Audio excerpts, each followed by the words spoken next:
Hello friends, welcome to और YouTube channel education अड्डा। आपका सभी लोगों का स्वागत है। आज हम क्लास 8 रैशनल नंबर के बारे में जानेंगे, फर्स्ट चैप्टर के बारे में जानेंगे। रैशनल नंबर से पहले आपको पता होना चाहिए कि होल नंबर, इंटीजर और नेचुरल नंबर क्या करते हैं, क्या होते हैं whole number, natural number and integer. Then इसके बाद हम रैशनलाइज फॉर्म को जानेंगे। रैशनलाइज फॉर्म किसे करते हैं, किसे नहीं करते।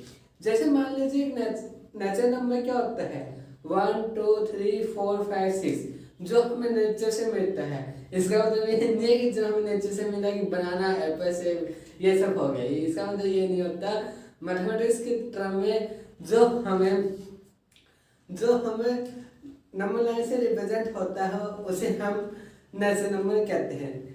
जैसे हम बात करें नेचुरल नंबर की, फर्स्ट वाला नेचुरल नंबर, तो नेचुरल नंबर की बात करते हैं। सबसे पहले नेचुरल नंबर क्या होता है, जो नंबर रिप्रेजेंट होता है 1 से जो रिप्रेजेंट होता है 3 4 5 6 ऐसे सब ऑन चलते रहे इनफाइनाइट, उसको हम नेचुरल नंबर कहते हैं।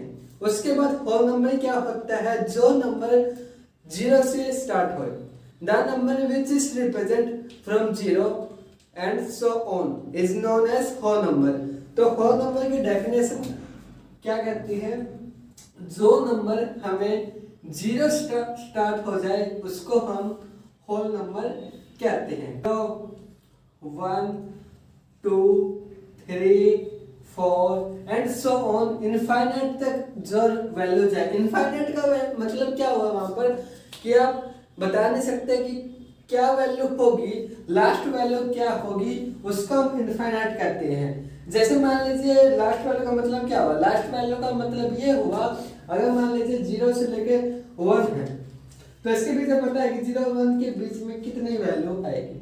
0 1 के बीच में भी इनफाइनाइट वैल्यू आपकी आ जाती है। तो इनफाइनाइट इसके अंदर भी वैल्यू है। कैसी वैल्यू है, वैल्यू इसके अंदर हो सकती है 0.01 भी हो सकती है, या 0.1 भी हो सकती है, या फिर 0.0001, या फिर ऐसे चलता रहता है। तो इसका मतलब ये होता है कि इनफाइनाइट का मतलब कि वैल्यू हम बता नहीं सकते कि लास्ट वैल्यू क्या होगी, क्या नहीं होगी।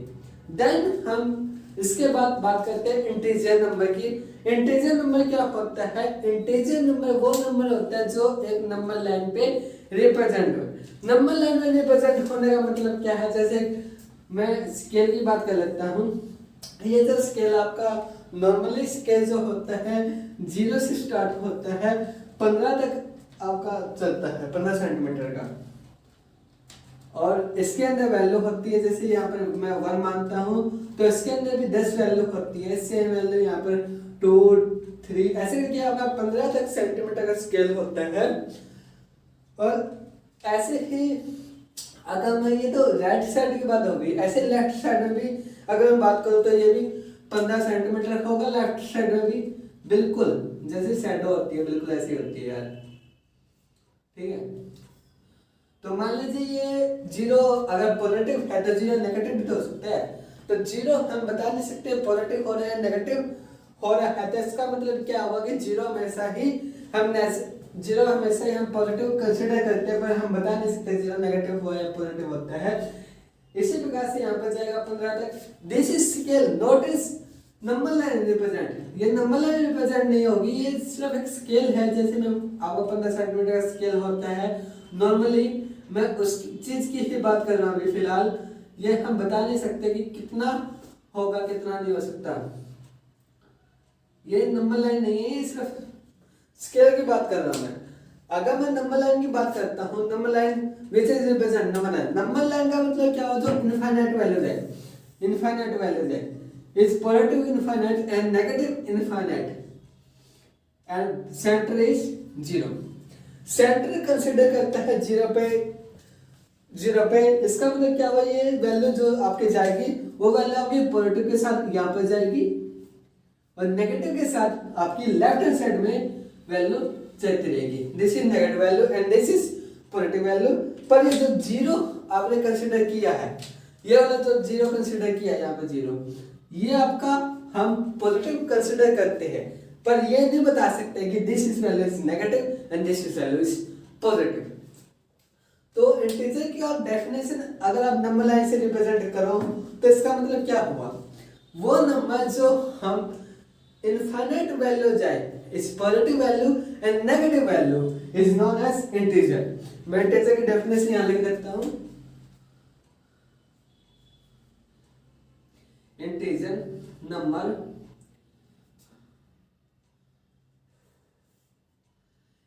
नंबर कौन सा हो गया, the number which is represent negative infinite and so on to positive infinite. So on का मतलब क्या होता है कि आपका रिपीटेड चलता रहता है कि वैल्यू हम इसके बाद ये आएगी, देन इसके बाद जैसे कि 1 के बाद 2 आती है, 2 के बाद 3 आती है, 3 के बाद 4 आती है, ऐसी इसका मतलब होता है सो ऑन। तो यहाँ पर मैं सिंपल सा एग्जांपल ले देता हूँ, minus infinite to positive infinite. Then इसके बाद हम देखेंगे रेशनलाइज्ड फॉर्म क्या करता है क्या नहीं करता है। रेशनल नंबर के बारे में देखेंगे, रेशनल नंबर कैसे रिप्रेजेंट किया जाता है, कैसे रिप्रेजेंट नहीं किया जाता। सबसे इजी जो डेफिनेशन बनती है वो क्या बनती है रेशनल नंबर की, रेशनल नंबर की वो डेफिनेशन बनती है जो the number which is represent p raise to q। तो ध्यान दें यहाँ पर p अपॉन q, इसको हम रेशनल नंबर कहते हैं। अब आप कहोगे ये तो फ्रैक्शन नंबर है, yes it is fraction number.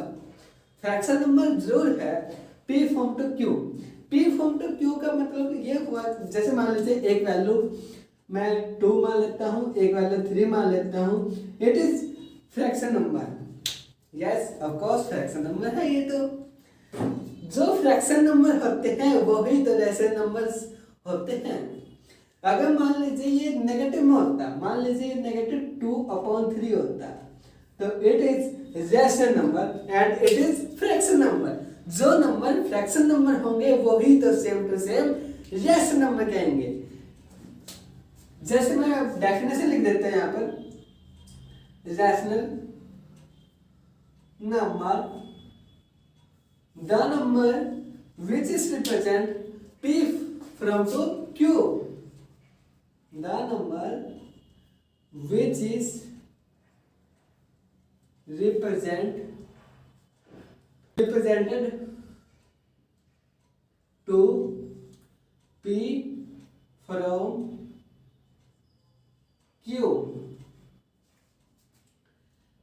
Mathematics के टर्म में लिख दिया,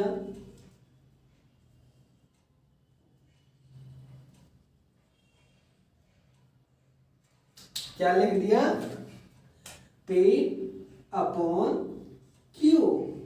एग्जाम्पल में ये सब लिख देंगे। इसको हम रेशनल नंबर भी कहते हैं and it is fraction number भी कहते हैं।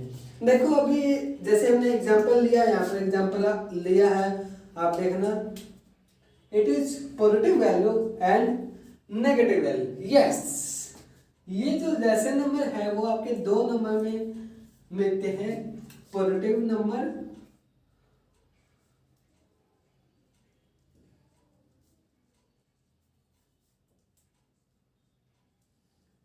And negative number.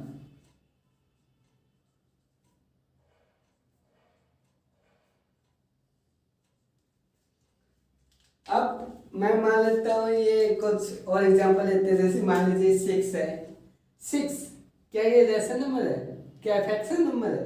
Yes of course. क्यों, व्हाई?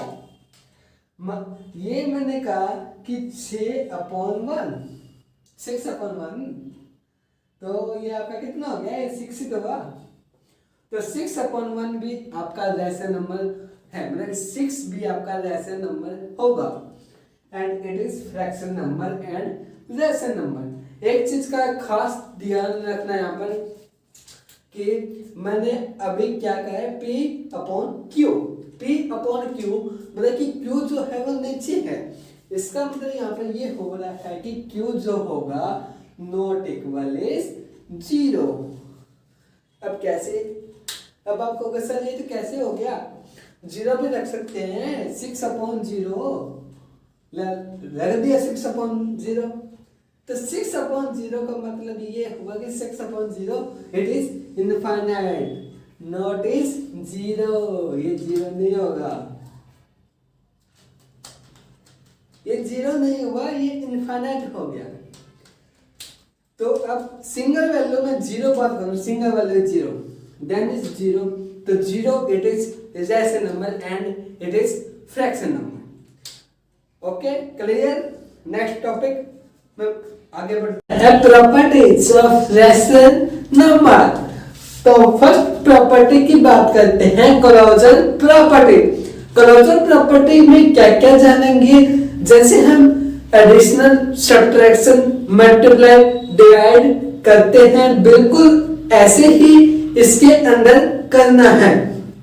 जैसे इसके अंदर पहले सबसे पार्ट आ जाता है कि पहले आपका आता है एडिशनल करना, तो एडिशनल में पहला पार्ट आपका आ जाता है ऐड करना।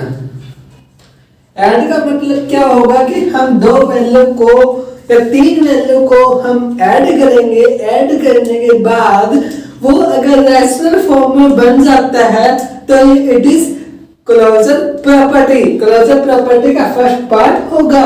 ऐसे 4 पार्ट आपके आएंगे, additional, subtraction, multiply and divide.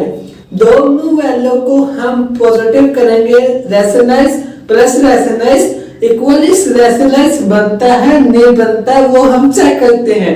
जैसे मान लीजिए अगर आपका वैल्यू मान लीजिए a/b, जैसे p/q की फॉर्म में होता है, सेम रिप्रेजेंट कर देते हैं, a/b ऐड करेंगे c/d के साथ। यह फर्स्ट प्रॉपर्टी कहता है। इसका मतलब क्या हुआ, हम कुछ एग्जांपल से समझते हैं। इसका मतलब ये हुआ कि मान लीजिए हम एग्जांपल में ले 2/3 प्लस 4/3, तो इक्वल क्या हुआ, 2/3 and 4/3 it is rational number and fraction number. तो इसका हम एडिशनल करेंगे तो नीचे वाले की एलसीएम हो जाएगी, तो ऊपर आपका चला जाएगा 2 + 4 इक्वल इज 6/3। तो ये आपका रैशनल फॉर्म ही आपका बना है। तो रैशनल फॉर्म बना है तो ये आपकी प्रॉपर्टी हो जाएगी। नेक्स्ट प्रॉपर्टी की बात करते हैं। नेक्स्ट प्रॉपर्टी हमारी आती है इसके अंदर सब्ट्रैक्शन की। बिल्कुल सेम हम करेंगे, a/b की फॉर्म माइनस करेंगे, सब्ट्रैक्ट कर देंगे c/d से। ये अपनी सेकंड पार्ट आपका आएगा क्लोजर प्रॉपर्टी का। इसके अंदर क्या कहना चाहता है, मान लीजिए अगर आपका 2/3 माइनस 1/3 या होता तो आपका 2/3 एंड 1/3 इज p/q की form, then rational form and fraction form. तो 2/3 एंड 1/3 को सब्ट्रैक्ट करेंगे, आपका 1/3 आएगा, it is rational form. Third part इसका मल्टीप्लाई का देखेंगे। मल्टीप्लाई में क्या करता है, अगर थर्ड पार्ट की बात करते पहले, तो इसमें क्या होगा, a/b मल्टीप्लाई c/d के साथ करेंगे। तो इसमें क्या होगा, एग्जांपल में हम लेते हैं, जैसे मान लीजिए 1/5 multiply 3/5, 1/5 and 3/5 it is p/q form and p/q form it is known as rational and fraction form। तो यहाँ पर कितना आ जाएगा मल्टीप्लाई करने में, 3/25, 3/25 again is rational number. Next part इसका आपका आता है डिवाइड। डिवाइड कैसे करेंगे, डिवाइड, तो डिवाइड कैसे करेंगे, a/b डिवाइड c/d के साथ करेंगे। एग्जाम्पल में हम देख लेते हैं एक बार, क्या a/b एंड c/d का डिवाइड करने पे क्या रैशनल फॉर्म बनेगा या नहीं बनता। तो हम देखते हैं 1/5 5 डिवाइड 6 के साथ। तो इसका मतलब क्या हुआ था, इसका मतलब आप समझ चुके हो क्या हुआ इसका मतलब। प्रीवियस वीडियो को सॉल्व करने में मैंने समझाया हुआ है। अगर आपने प्रीवियस वीडियो नहीं देखी तो आपको इसी वीडियो के ऊपर बेल आइकन में मिल जाएगा और इसी वीडियो के नीचे नोटिफिकेशन में डिस्क्रिप्शन के अंदर मैं लिंक दे दूंगा, वीडियो को आप जरूर देख लेना। तो इसको कैसे सॉल्व करते हैं, 1/5 डिवाइड नहीं लगाते, मल्टीप्लाई लगाएंगे। मल्टीप्लाई लगाने के बाद 2/6 का रिवर्स कर देंगे। रिवर्स कैसे करेंगे, 2/6 से दे यहाँ पे कितना आ जाएगा 6/2। तो यहाँ से आप मल्टीप्लाई, आप इजिली मल्टीप्लाई हो रही है 6/10। तो 6/10 कैंसिल आउट हो रहा है, 2 3 6, 2 5 10, इसे 3/5। 3/5 क्या आ गया आपका, अगेन रैशनल नंबर। मेन चीज यहाँ पर बात कर लेते हैं कि मेन चीज क्या होगी इसके अंदर। इसके अंदर मेन चीज आप C/D की बात करूं तो C/D जो है, C या D की मैं बात कर रहा हूं फिलहाल, ध्यान देना, C या फिर D। मैं C/D की बात नहीं कर रहा, ठीक है, मैं अगर C की बात कर रहा हूं या फिर D की बात कर रहा हूं। इनमें से कोई भी वैल्यू आपकी 0 के इक्वल नहीं होनी चाहिए। अगर 0 हो जाता है, C या D इनमें से अगर 0 हो जाता है तो मोस्ट ज्यादा चांस है कि ये आपका नॉट डिफाइंड रहेगा। तो नॉट डिफाइंड रहेगा तो इसका मतलब क्या हुआ है, ये आपका रैशनल नंबर नहीं होगा। तो आपको ये जरूर ध्यान देना है, यहाँ पर C या D में से कोई भी 0 नहीं होनी चाहिए। ये तीनों की तीनों जो वैल्यू जो आपकी आई है, चारों वैल्यू जो आपकी आई है, ये आपके इक्वल किसके इक्वल होगा, रैशनल नंबर के इक्वल आपका हो जाएगा। रैशनल नंबर के इक्वल आपका हो जाएगा।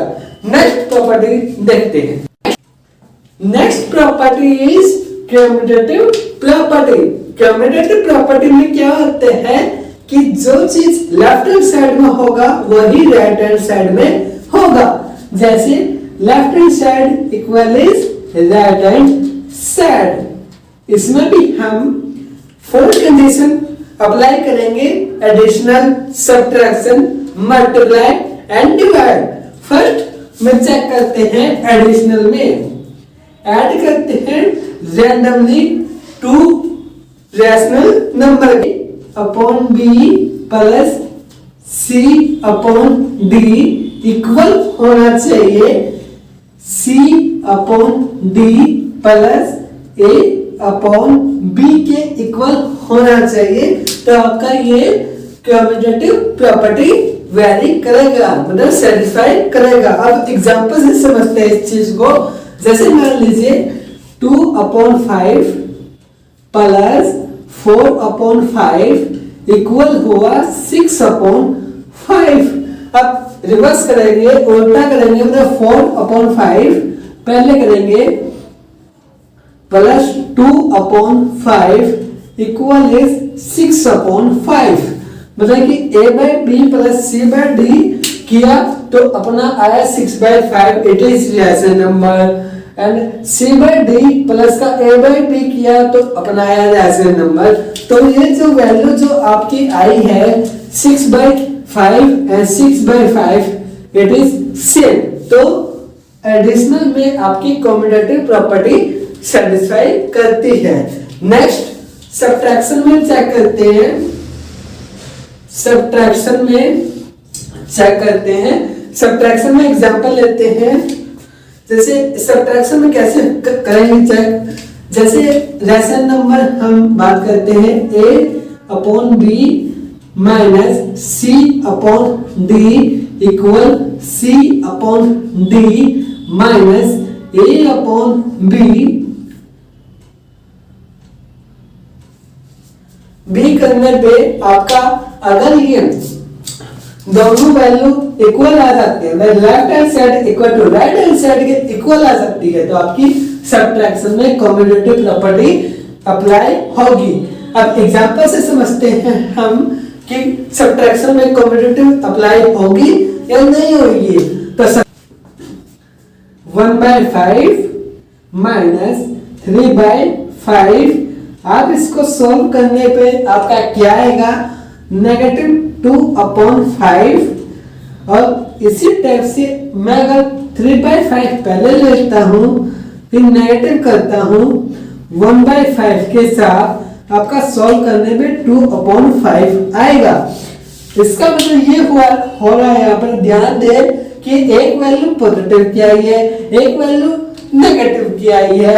तो इसका मतलब left hand side equal to right hand side के नॉट इक्वल हुआ यहाँ पर। तो left hand side equal to not equal हुआ तो मैं कह सकता हूं कि सब्ट्रैक्शन में कम्यूटेटिव प्रॉपर्टी अप्लाई नहीं होती। तो अप्लाई नहीं होती तो किसमें अप्लाई होगी, एडिशनल में अप्लाई होगी। तो एडिशनल पे अप्लाई हो चुकी है। अब हम थर्ड वन में जानेंगे कि प्रॉपर्टी आपकी अप्लाई होती है नहीं होती। मल्टीप्लाई में हम देखते हैं, मल्टीप्लाई करेंगे दो नेचुरल नंबर का, फिर हम चेक करेंगे एग्जाम्पल के द्वारा। तो a/b multiply c/d equal is c/d multiply a/b के इक्वल होता है या नहीं होता। हम कुछ एग्जाम्पल लेते हैं ताकि हमें पता लग जाए कि मल्टीप्लाई में कम्यूटेटिव प्रॉपर्टी अप्लाई हो रही है या नहीं हो रही है।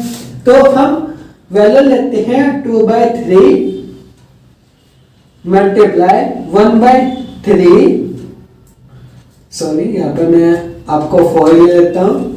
तो 4/3, तो यहां से मल्टीप्लाई करने पे आपका कितना आएगा, 8/3। अब मैं 4/3 को पहले ले लेता हूं, फिर मल्टीप्लाई करता हूं 2/3 के साथ, तो आपका आएगा 8/3। तो आप देख सकते हो कि left hand side equal to right hand side. तो left hand side equal to right hand side हो गया, तो इसका मतलब मल्टीप्लाई में भी कम्यूटेटिव प्रॉपर्टी सेटिस्फाई करती है। नेक्स्ट की बात करते हैं, नेक्स्ट आपका डिवाइड। डिवाइड में हम बात करते हैं, हम रैशनल नंबर लेंगे a/b divide c/d equal c/d पहले कर देंगे, फिर डिवाइड करेंगे किसके साथ, a/b के साथ। चेक आउट करते हैं एग्जाम्पल के द्वारा। तो चेक आउट करते एग्जाम्पल के द्वारा तो आपका क्या आएगा, आपका आएगा, मैं कुछ रैंडमली एग्जांपल लेता हूं। रैंडमली एग्जांपल आपने लिया कि 1/3 मल्टीप्लाई आपने किया 3/3 के साथ, सॉरी आपका डिवाइड किया 3 की 3 के साथ डिवाइड किया, और आपका आएगा क्या, यहाँ पर आपका आ गया 1/3 मल्टीप्लाई करेंगे, रिवर्स कर देंगे 3/3 ही आपका रहेगा। तो आपका ये कैंसिल आउट भी हो जाएगा, यहाँ से आप कैंसिल आउट भी कर सकते हो ऐसे। तो आपका आ गया यहाँ से 1/3।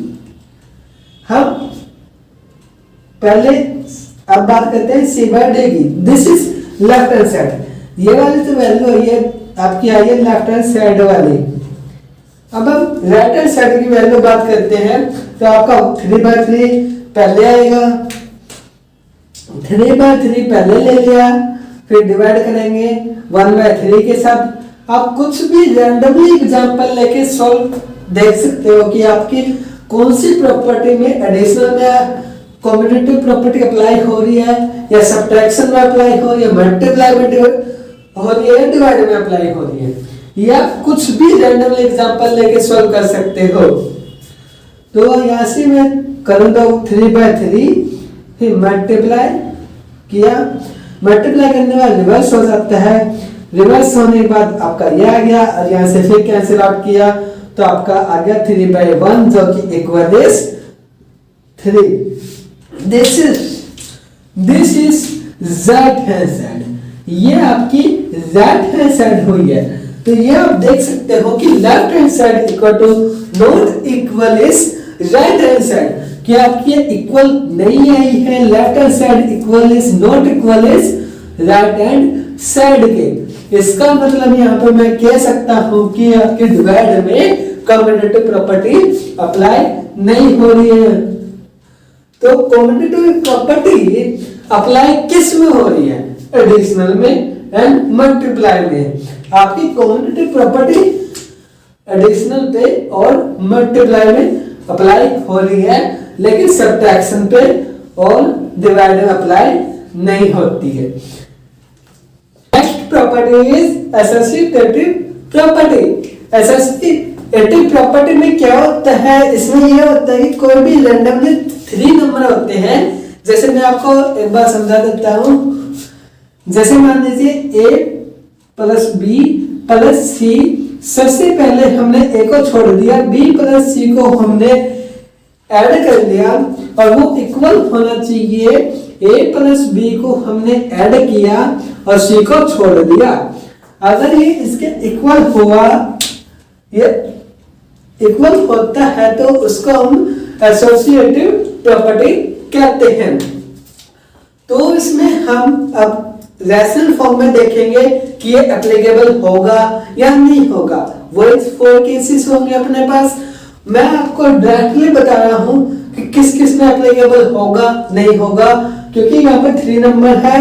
अगर मैं एग्जांपल लेके समझाऊंगा, वीडियो थोड़ा लंबा हो जाएगा, तो आप खुद सॉल्व करके देख लेना। फर्स्ट एडिशनल की बात करता हूं।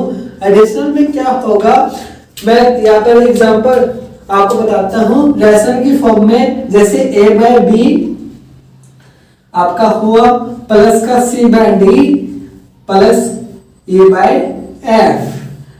मैंने पहले a बाय बी को छोड़ दिया, वो इक्वल आपका किसके इक्वल होगा?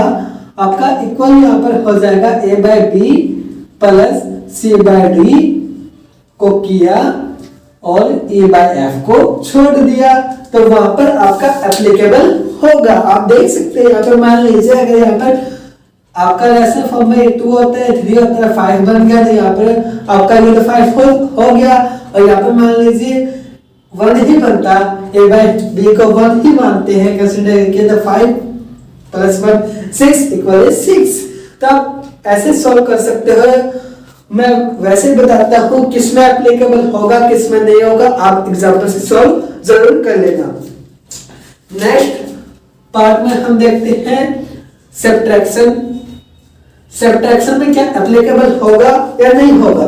आप यहाँ पर देखें कि a बाय b को मैंने छोड़ दिया, यहाँ पर आपका c बाय d आपका आ गया और e बाय f ये इधर आया और ये आपका आ जाएगा a बाय b को मैंने छोड़ दिया और यहाँ पर आपका आ जाए, एक मिनट, यहाँ पर मैंने a बाय b को छोड़ा तो यहाँ पे मैं लूंगा a बाय b माइनस का c बाय d और यहाँ पे मेरे को e बाय f को छोड़ दिया। यहाँ पर क्या एप्लीकेबल होगा? यहाँ पर एसोसिएटिव प्रॉपर्टी एप्लीकेबल नहीं होती है। आप कंपेयर, जो कंपेयर करना है, आप कंपेयर किससे करना? Commutative property. जो सेकंड नंबर की अपनी जो प्रॉपर्टी थी, आप उससे कंपेयर कर सकते हो। बिल्कुल सेम कैटेगरी एसोसिएटिव प्रॉपर्टी की है। नेक्स्ट बात करते हैं मल्टीप्लाई में। क्या मल्टीप्लाई में एप्लीकेबल होगा? तो यहाँ पर हम बात करें इसी के अंदर ही, जैसे a by b multiply c by d multiply a by f और a बाय b को मैंने छोड़ दिया और इक्वल कर दिया a by b multiply c by d और a बाय f। तो आप कंपेयर किया अपने सेकंड वाली प्रॉपर्टी के अनुसार। तो सेकंड वाली प्रॉपर्टी क्या कहती है कि आपकी एडिशनल में एप्लीकेबल हो रहा था और मल्टीप्लाई में एप्लीकेबल हो रहा था। और मैं बात करूं किस में एप्लीकेबल नहीं हो रहा था? मल्टीप्लाई में एप्लीकेबल नहीं हो रहा था। क्या डिवाइड में एप्लीकेबल हो रहा था? नहीं, डिवाइड में भी एप्लीकेबल नहीं हो रहा था। क्या एसोसिएटिव प्रॉपर्टी एप्लीकेबल होगी डिवाइड में? वो भी आपकी एप्लीकेबल नहीं होगी। तो यहाँ पर आपका c बाय डी आएगा, यहाँ पर आपका a बाय f आ जाएगा। और ये मैंने लिख दिया। आपकी फॉर्म जरूर देख लेना किस टाइप की फॉर्म आती है। ताकि इससे आप पता लगा सको कि कौन सी फॉर्म दे एग्जाम में आ रही है, कौन सी फॉर्म एग्जाम में नहीं आ रही है। तो यहाँ पर मैं बात करूं सेकंड वाली प्रॉपर्टी के साथ कंपेयर करते हैं तो आपका डिवाइडर भी एप्लीकेबल नहीं होता। अब हम next property is distributive property. Distributive property में क्या होता है, इसमें आपका होता है, मान लीजिए 4x + 6 आपको ऐसे दिया हुआ है। इसका आप यूज कैसे करते हो, आप इसका यूज कैसे करते हो कि 4 को s के साथ मल्टीप्लाई करते हो, फिर एडिशनल है आपका, फिर आप ऐड लगाते हो, फिर 4 को 6 के साथ मल्टीप्लाई करते हो, तो आपका आंसर आ जाता है कि 4x + 4 24। 4 × 6 = 24। तो 4x + 24 आपका आ जाता है। अब यही चीज आपका रैशनल फॉर्म में भी यूज होता है।